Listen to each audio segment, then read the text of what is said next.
Welcome to this month's Evidence of Greatness. And this month we're going to be looking at this article written by Keith Bredemeier and Daniel Simons. And the article is entitled Working Memory and Inattentional Blindness. And similar to previous months, you might be wondering kind of what this has to do with solution-focused brief therapy. So hopefully I'll be able to make some connections to solution-focused brief therapy as we consider this article. But you can see there the reference at the bottom in case you want to look it up. But from the literature review, they go into identifying and defining what inattentional blindness is. And they use a definition from Mack and Rock from 1998, where they say that inattentional blindness is the failure to notice an unexpected object when attention is focused elsewhere. So I just want to give a brief example. If I am hyper-focused on one thing, right? Typically, when they test for inattentional blindness, they'll give someone a task and they'll say, count the number of times this happens. And so while the person is really focused on that particular event, they introduce an unusual image or event or something like that. They've done things like a gorilla walks through, and at the end they say, did you notice this? And what they found is that oftentimes when people are paying attention to or focused on one thing, then they fail oftentimes to notice unexpected things that happen elsewhere, where if you were just taking in the image as a whole, that unexpected thing would be easy to identify. And so it's this idea of when my focus is narrowed in on one thing, there could be other things happening that I overlook. In addition, they comment that there is inconsistent evidence about the link between working memory and inattentional blindness.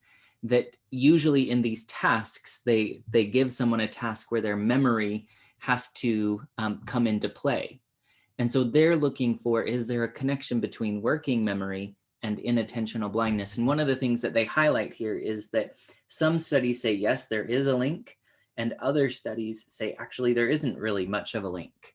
And so there's inconclusive evidence that maybe working memory has something to do with it, but maybe it doesn't. In addition, one of the things that they talk about is that when an object shows up kind of abruptly, that seems to influence the orientation of attention. So if I'm over here and then all of a sudden something appears quickly over here, it does draw my attention to this other object. Whereas gradual onset, so it appears slowly or it slowly moves across the field of vision, those tend to be less noticed. And at the end, I'll talk a little bit about the difference between change blindness and inattentional blindness. But this seems to be getting at a little bit of change blindness, where if the change happens quickly or suddenly, then it does draw attention, whereas gradual change tends to go unnoticed a bit. So in this article, they summarized two different studies that they did, and these are kind of the breakdown of those studies. In study one, you have 134 college students who were the participants in the study. And one of the things that they mention about this study is that it's hard to, normally in research, you would do repeated measures where you would give the same person the same task over and over and over and see if their proficiency improves. But with these attention studies, it's very difficult because you can't really give someone the same scenario again, because now they know what to look for. And so then automatically they will be drawn to that unintentional or that unexpected thing, because now it's no longer unexpected, now it's expected. So the more people you can get to go through these studies, the better, because instead of doing it over and over with the same people, you have to do the same task multiple times with many different people. So in the study, they gave 3 assessment tasks. They gave a working memory assessment, which was an what they called an NBAC test. And an NBAC test looks like where they give someone a math equation, and then they would give them a letter at the end. Once they solved the equation, then they give them a letter. Let's say the letter is N. And then they give another math equation and another letter. And then once they've given a sequence of numbers, then they ask someone to go back 2 spaces or 3 spaces and say, can you tell me the letter that you received 2 times ago? Or what was the letter you received 3 times ago? So they're trying to see how much can they hold on to? What's their working memory look like? In addition, they gave another assessment, which is called the sustained attention task. And this obviously is where they would say, can you attend to what we ask you to attend to? So in this task, it was kind of on a computer monitor, and they had L's, the letter L's, and they had the letter T's. And they were different shades. Some were light, some were dark. And they would say, please tell us how many times, let's say, for example, the light colored L's touch one side of the screen. So I have to look at the screen, and I'm basically hyper focused on the L's. And this is where then you could introduce change, right? But before they introduced change, they just did a sustained attention task, and they said, how well can people sustain their attention on a task that we give them? And then the third assessment was this critical task, which is a very similar thing, that as I'm doing the L test or the T test, that a gray cross, a gray plus sign, slowly moved across the screen. And it took about 4 seconds to move from one side to the other side. And then they were assessing, while they were doing the floating L's or T test, did they notice this plus sign that was moving through the screen? And the results were that 89% of people in this task noticed the floating cross. However, what that demonstrated was people who scored well on the working memory task and people who didn't score well in that working memory task, they seemed to notice that floating cross at about the same rate.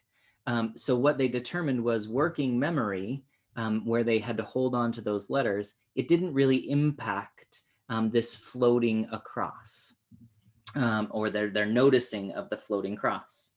In addition, what this suggests then is that noticing may be due to something other than executive functioning. So that working memory is connected to executive functioning. And they said, so then perhaps this idea of noticing has something to do with something different than working memory. So then they replicated this study with just some minor tweaks in study 2. This time they had 207 college students. All 3 of those measures, that were the assessment tasks that we talked about before in study 1, they repeated those. And then there were 2 changes. They added what they called the Operation Scan Test, or the OSPAN. And what this did is it addressed the concerns about a potential link between a tracking ability and working memory. So they said, maybe people who are just good trackers of floating L's or T's, maybe tracking is what is the determination.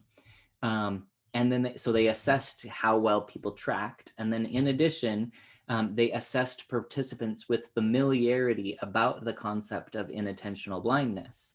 So they said, maybe if you know what we're looking for, if you're familiar with the concept of inattentional blindness, then you're going to be looking for something unexpected, and therefore you're going to be more likely to notice. In this study, only 27% of people noticed the floating cross. But what was really interesting is that knowledge about inattentional blindness, it didn't really have any impact on the outcomes. If you knew about it, you still were more or less likely to notice the cross or not, at a similar rate of people who didn't know anything about inattentional blindness. So knowledge didn't really translate into observation. In addition, all of the findings then were replicated from study 1. There was no correlation between working memory and inattentional blindness. There was no correlation between tracking ability and inattentional blindness. And so they said, in essence, we would conclude that the ability to notice change is due to something different than working memory. So then they discussed the findings, and this is where I want to, in their discussion, I want to also link some solution-focused principles here. One of the things that they mentioned is that inattentional blindness and change blindness are signs of the limitations of human attention. We can't attend to everything at the same time. And so it's really, really fascinating, because what I would say is, think about our clients that come into a solution-focused session. They come to us and they're focusing on some aspects of their lives. They're focusing on oftentimes the problem and the impact that that problem is having. But that, excuse me, that also then insinuates that there are other things that are happening in their life that they are ignoring, or that they're not attending to, they're not paying attention to. And so it's interesting thinking about working memory, right? They experienced those things, but that working memory may not actually help them to recall exceptions to the problem or instances where their desired outcome has occurred. But it's only through conversation that we help, in essence, we help our clients to reorient their attention. And so this might be orienting their attention to maybe new things, or to things that perhaps they've forgotten that aren't connected to that working memory, right? And so through our conversations, and I think that this is a really, really valuable and important thing to think about, because our clients are coming to us asking us to help them to achieve change. And perhaps the change that we initiate is a change in attention, what they attend to. And one of the things that we know is that once you start attending to things, it becomes infinitely more difficult to not attend to those things. So when we are focused on the problem, and through conversation, we slowly shift our attention to coping or resilience or strength, it becomes really difficult not to be able to, or becomes difficult to not attend to those things when I go then about my everyday life. So this helps us to understand a little bit about how change happens in solution-focused work. In addition, they talked about how changes in our visual field are easier to detect when the image is taken in holistically, right? So the example that they gave here is, they said, when we ask you to look at the entire face, right? We show you pictures of faces and we say, look at the whole face and tell me what changes. That's easier to notice change than if we say, please focus on each of the mouths, but then say an eyebrow changes or the hair color changes. If I'm focused on the mouth, I miss those changes that happen elsewhere. But when I'm given the task to look at the entire image, then it's easier for me to notice change. So again, from a solution-focused perspective, when we help clients to kind of take that step back and to discuss their current situation in its entirety, as far as a greater picture occurs, they're then able to identify small changes or small exceptions, or right. And so one of the things that we can think about is, when we begin by asking about what are your best hopes, they're going to tell us about a grand picture. And as we describe as many aspects of that picture as possible, then they're able to notice little small changes that might occur in that. So we want to help our clients to take in a more holistic perspective. The third thing that they mentioned is that when they did this experiment in teams or more than one person, what they noticed is that being in a partnership, at least, or with more people, and increased communication helped the group to identify changes that occurred. So just more eyeballs on the image helped, but then also talking about what we were noticing helped them to identify changes. And again, so then linking this back to solution-focused therapy, when solution-focused professionals ask people to identify change and to communicate about it, tell me what would be different or what you would notice or who else would be there, right? They're more likely to receive or notice difference or change. So simply coming into therapy and talking with me about it, that helps. But then also being really clear about the communication, that also helps.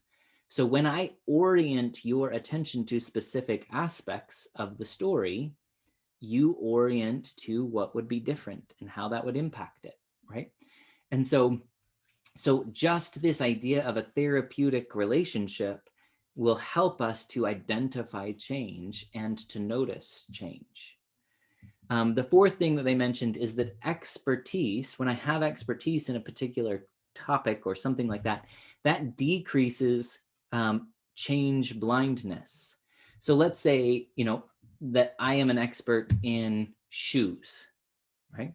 If the images that I see are images of shoes, my previous knowledge, my previous understanding about shoes helps me to notice if you make small alterations to the shoes, if you change the color, if you change the way the shoes are laced, if you change, an aspect of the design or something like that.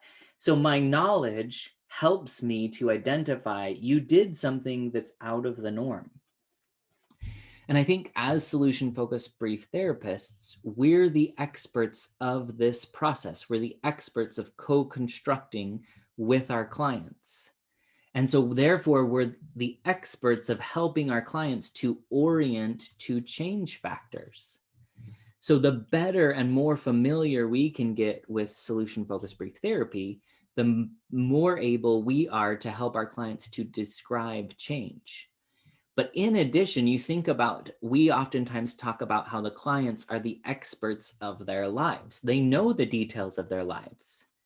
So when we ask them to describe change or difference, because they're so acquainted with their lives, they can orient to even the smallest, littlest change.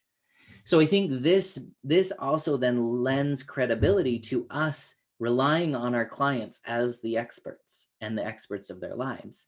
And when people say things like, I don't know, or I've never thought about that before, that gives us a rationale to stick with it and to hold them kind of accountable, because they're the experts of their lives. And they're gonna, if anyone's gonna notice, they're the ones who are gonna notice these little tiny changes. Sometimes, as in the context of this research, sometimes it just means a shifting of attention, right? But once I shift the attention, it combines with my expertise, and I'm much more likely to notice some change. And then the last thing that they mentioned is that inattentional blindness is first order attention, right? This is simply noticing the presence of something, right? So am I attending over here or am I attending over here? Whereas change blindness is a second order attention. This is about the transitions between qualities, right? So it's not just, did change happen or am I noticing change? But this is now, change blindness is about the transition qualities of change. And I think we as solution-focused brief therapists, we're helping our clients to, in essence, become less blind to change. They start to tell us what would be different and how it would be different. And so in some sense, we're making a second order change with our clients by just helping them to describe difference. So this concept that seems like such a simple concept of what I attend to means that I might miss other things. It quickly becomes really, really meaningful as we think about the solution-focused process. We think about how expertise plays in. We think about the philosophy of change and how change occurs. We think about the relationship between the client and the therapist. We think about how our attention influences what we see and what we don't see, what we can describe and what we can't describe. And so these very simple premises really help us to illustrate and understand what's going on in a solution-focused session as we go. So that's the end of this month's version of Evidence of Greatness. I hope that thinking about inattentional blindness, thinking about change blindness is helpful to you. And I hope it helps you to kind of put your confidence in this solution-focused approach a bit more, and to trust your client that through this conversation, their attention will shift, and that they'll begin to attend to things that perhaps they've forgotten to attend to, or perhaps maybe they haven't attended to before. So let me know what you think of this process. Let me know how you see it impacting your work. And until next month, I'll see you then.